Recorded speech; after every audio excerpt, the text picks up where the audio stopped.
Yeah. Like a normal, nice bungalow to live in was in the 300s not too long ago in London.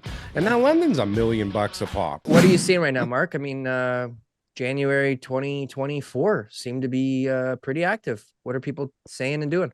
Seems a lot like last January, you know. There's a lot of pre-approvals out there, and I think people are trying to get in. They think the spring market's going to be hot. So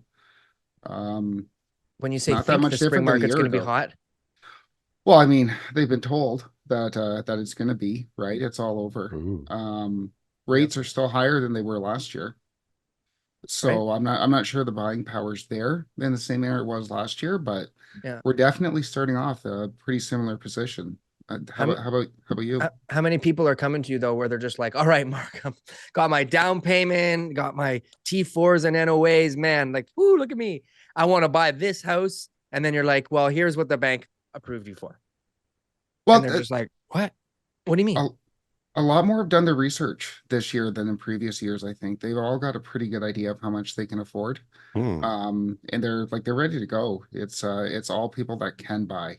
There's I think a lot of the people that I think a lot of people have given up, right? They know they're priced out, so I'm not getting as many of those calls anymore. It's all people that they know what they can get and they're going to get it. So they've adjusted, which is what the storyline is right now, is that new buyers coming into the market have adjusted. They said, okay, this is my payment. These are the rates over the next 5 years. This is what I can afford. What's the best house I can get for my money? Yep. New buyers is a different perspective, right? Because there's no other frame of reference. It's like, this is just what it is. So your expectation for what you can afford is different. It's like the math tells you what you can afford. But when you grow up here, it's like, I should have this based on what I did in my life. Like I followed the trajectory and the rules that were laid out for me. And what the fuck? Like I can't even afford this thing.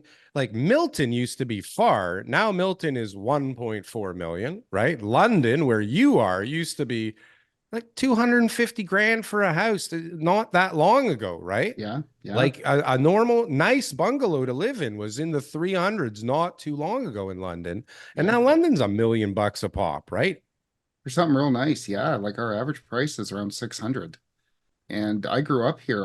I still think of 300,000 as a lot for a nice house, like a really nice place. Right. So like a new person coming in going, okay, the math says I can get this mortgage and I can do this.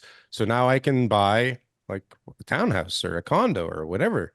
Yeah. Right. You're doing business obviously all over the place, but the people who are coming to London or areas surrounding London, where are they from? Did they grow up around there, or are they coming from closer to Toronto?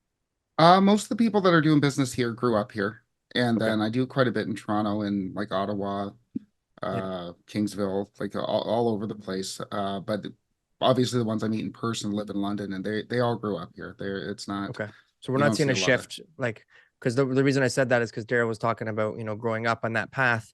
Well, obviously the path changed, and so people said, well, I can't afford Toronto, so I'll go to London. Right. But you're not seeing that trend right now. Not so much. I saw a bit of it probably mid-year last year when it looked like we were going to keep on going up, but not so much this year, at least so far.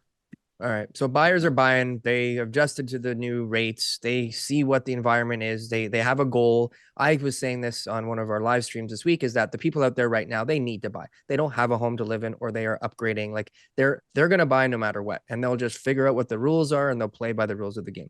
What about the people who are already in the home? The people who are calling you to refinance, who've got their, variable or fixed rates are coming up for expiry, renewal. Or what's going on?